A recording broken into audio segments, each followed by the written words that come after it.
వాళ్ళ బస్సు దీది టీచర్లు చెప్తారనమాట, ఎవ్రీ డే మీ బాబు చూపిస్తాడు, that is my mother's clinic, that is my mother's board అని. సో ఇట్ ఈస్ లైక్ అలాగా they are also proud of what I am today. So కానీ ప్రెషర్ మాత్రం చాలా ఎక్కువ ఉంటుంది. But I think we'll have to and we're born with that innate personality to do multi tasking women. So మీ suggestions ఏంటి working ఉమెన్కి, మదర్కి, as a మదర్గా, working ఉమెన్గా, ఇంట్లో ఒక డాటర్ ఇన్ లాగా అన్ని రెస్పాన్సిబిలిటీస్ కదా, ఎవరికి ఎక్కడ తగ్గొద్దు, తక్కువ చేయొద్దు, ఫస్ట్ మనమే ఫీల్ అవుతాం ఏమి ఇబ్బంది వచ్చేస్తుందో అని చెప్పి. సో ఎలా బ్యాలెన్స్ చేసుకో? సజెషన్ డెఫినెట్ గా బ్యాలెన్స్ అన్నది each women will know it అండి. So to balance it, but అవకాశం ఉంటే వర్కింగ్ ఉమెన్ జాయింట్ ఫ్యామిలీలో ఉండమంటాను. ఓ డెఫినెట్గా, ఎందుకంటే దట్ స్ట్రెంగ్త్, నేను I could do my PG because I was in a joint family. ఇప్పుడు ఒక న్యూక్లియర్ ఫ్యామిలీలో నేను, మా హస్బెండ్, నా బేబీ ఉన్నారనుకోండి, నేను అంతలా వెళ్ళి పీజీ అంత చేసే అంత ఉండదు నాకు, బికాస్ మా అత్తగారు చూసుకున్నారు కాబట్టి నాకు ఆ టెన్షన్ లేదు, ఇల్లు కానీ పాప కానీ. సో ఐ రియల్లీ నా పీజీ అయ్యి నేను ఈ పొజిషన్లో ఉన్నానంటే the first credit goes to my mother-in-law who she has supported me a lot in this journey. Okay. So definitely ask for help, ask for support. So but అవి చాలా burden create చేస్తూ అనేక గొడవలకు అవే కారణమవుతున్నాయన్న మైండ్ సెట్లోకి, మూడ్లోకి ప్రస్తుతం generation వచ్చేసింది కదా.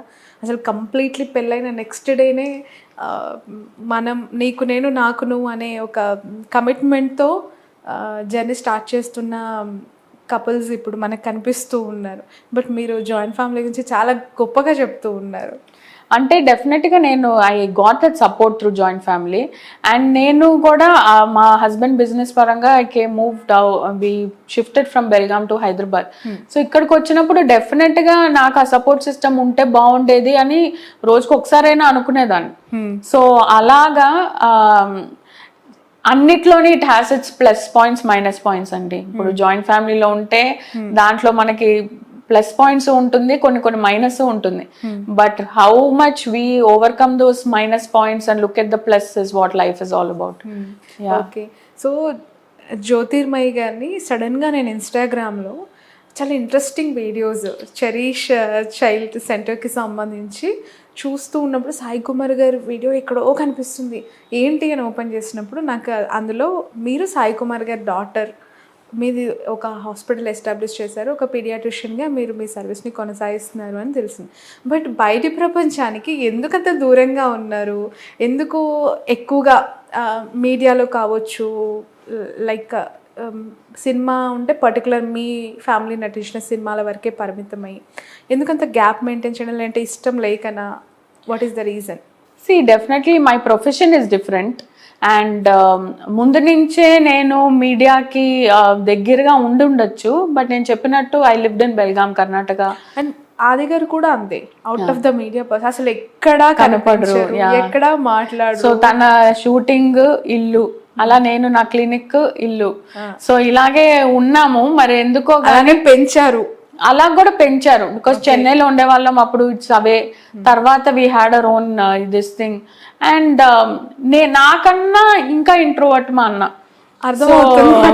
నేనైనా కాస్త ఇప్పుడు ఓపెన్ అప్ అయ్యి వీడియోలు చేస్తున్నా. సో తనకి నేను సజెస్ట్ చేస్తున్నా, నువ్వు కూడా చేయి, ఇన్స్టాలో రీల్స్ ఇవన్నీ పెడుతూ ఉండు అని చెప్తున్నా. తనకి పర్సనల్ గా ఇష్టం ఉండదు. So that is his personality. But నేను చాలా వరకు మొహమాట పడేదాన్ని కెమెరా ముందు. నేనేం బాగాలేనేమో, ఏం చెప్తాను ఏంటి, you know everybody is conscious about them cells. But అలా తర్వాత when it started reaching people, నా క్లినిక్కి పీపుల్ స్టార్టెడ్ కమ్మింగ్, వాళ్ళు చెప్పడం మేము చూసాము మీ ఇన్ఫర్మేటివ్గా ఉంది అంటే, సరే ఇఫ్ పీపుల్ ఆర్ గెటింగ్ ఉపయోగపడుతుంది అన్నప్పుడు వై నాట్ అని స్టార్ట్ చేసింది నా ఇన్స్టాగ్రామ్. ఓకే.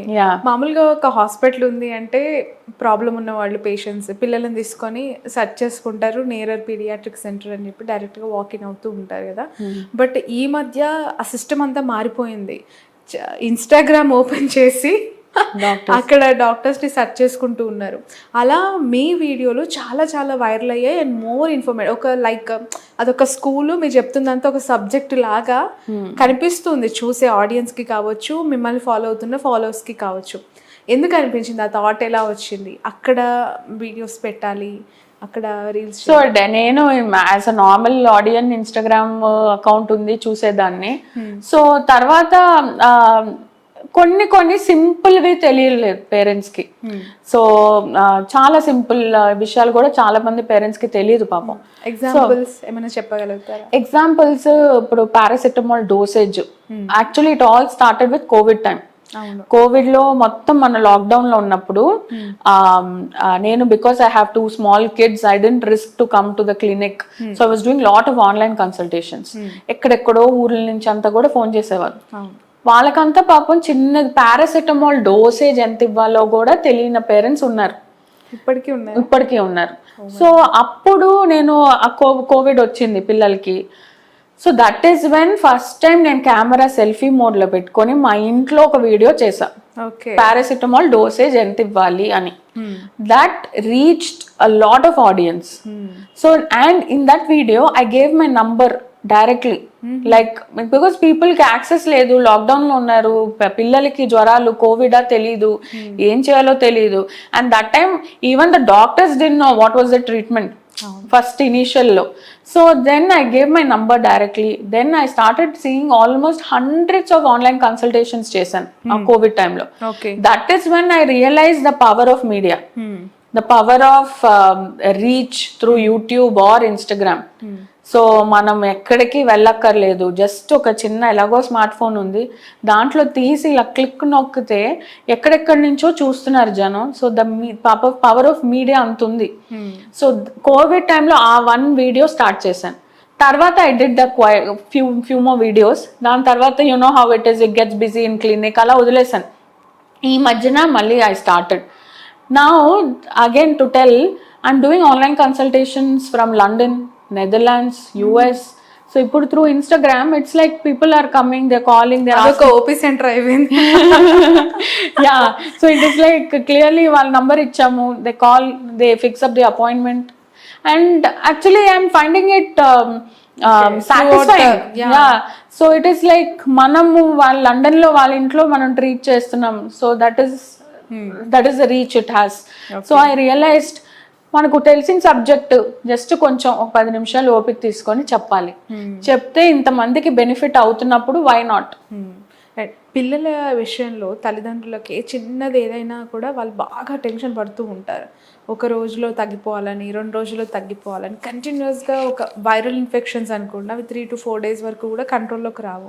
బట్ ఆ టైంలో ఒకసారి వస్తారు, కన్సల్ట్ అయ్యి వెళ్ళిపోతారు. బట్ తర్వాత తగ్గకపోతే మీ మీద ఉండే బర్డెన్స్, వాళ్ళు ఎలా రియాక్ట్ అవుతారు ఆ టైంలో?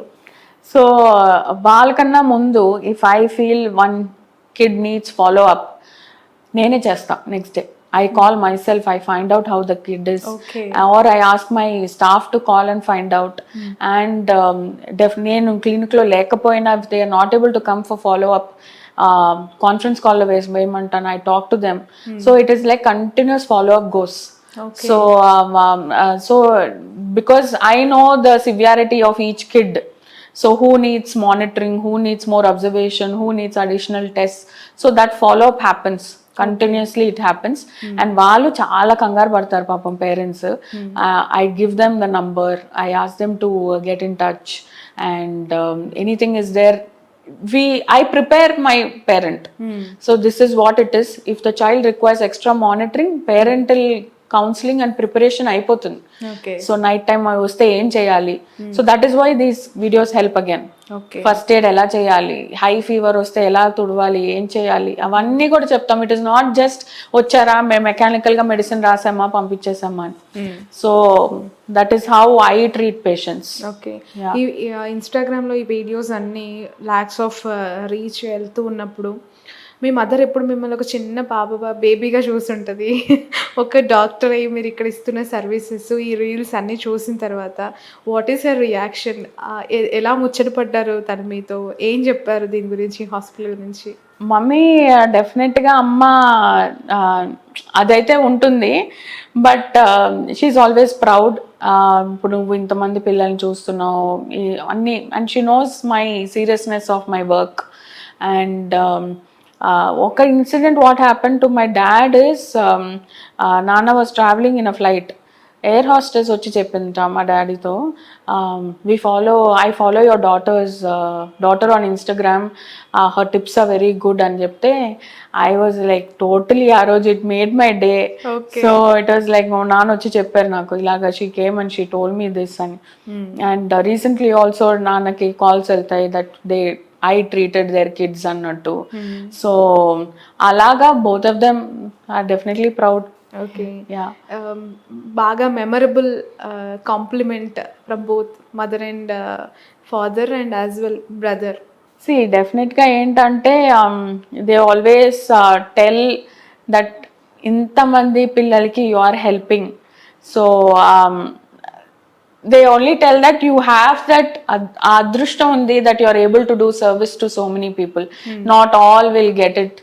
So alantidi okati. And in their respective friend circle nunchi when people come to me, so ఇప్పుడు ఎలా అంటుందంటే, ఇప్పుడు ఆదికి మొన్న ఎవరో తెలిసిన కొలీగ్ ఫ్రమ్ తెలుగు ఇండస్ట్రీ వాళ్ళు ఫోన్ చేసి they wanted to come and meet me.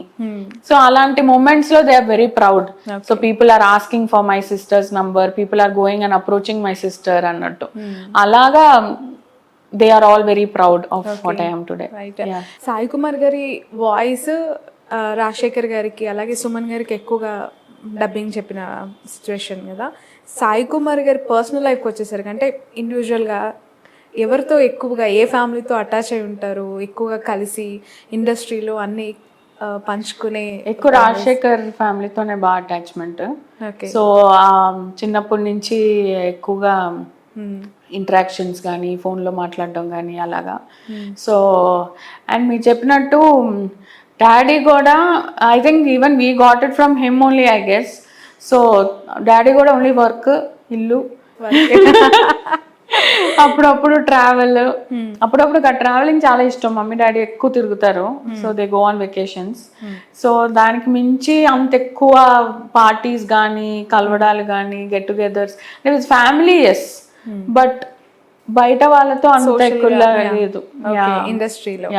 And same ఆదిగా కూడా కదా, అసలు చాలా యంగ్ హీరోస్ ఉంటారు, ఎక్కడైనా కలుస్తూ ఉంటారు, లేదంటే వీడియోస్ రీల్స్ అట్లా షేర్ చేస్తూ ఉంటారు కదా. ఆది గారికి ఎవరితో ఎక్కువగా ఫ్రెండ్షిప్ ఉంది ఇండస్ట్రీ ప్రెసెంట్ ఉన్న హీరోస్ ఎవరితో ఎక్కువ? సందీప్ కిషన్ తో. ఓకే, సో తనతోనే బాగా కలవడం కానీ మాట్లాడడం కానీ, సో అలాగే ఎక్కువ తనతో ఉంటుంది. అండ్ ఈ మధ్యన ఈ CCL అది స్టార్ట్ అయ్యాక ఇప్పుడు కొంచెం వాళ్ళ టీమ్ మెంబర్స్తో అంతా బాగా కలవడం అది ఎక్కువగా ఉంది. Okay okay, industry is all about up and downs. Father తాతగారి నుంచి చూసిన తర్వాత బ్రదర్ ఎంత స్ట్రాంగ్గా ఉండగలుగుతున్నారు? ఎందుకు అనంటే ఇష్టం ఉంటుంది, అచీవ్మెంట్ ఉంటుంది, సక్సెస్ తర్వాత మనం చూడాల్సి ఉంటుంది. But when it comes to the success, అనుకున్న స్థాయిలో నేను రాణించలేకపోతున్నాను అనే బాధ ఒక్కొక్కసారి ఎప్పుడైనా షేర్ చేసుకోవడం కానీ, నేను ఎందుకు పెద్ద పెద్ద రికార్డ్ బ్రేకింగ్ సినిమాలు చేయట్లేదు, నేను ఏమైనా రాంగ్ ట్రాక్లో వచ్చానా అనే ఫీల్ కానీ ఎప్పుడైనా ఎక్స్ప్రెస్ చేశారా? అలాంటి సందర్భం ఉంటే ధైర్యం ఎవరిస్తారు తనకి? డెఫినెట్గా ఉంటుందండి. సో కొన్నిసార్లు తను చేయవలసిన సినిమా అప్పుడప్పుడు మిస్ అయిపోయి వేరే వాళ్ళు చేయొచ్చు.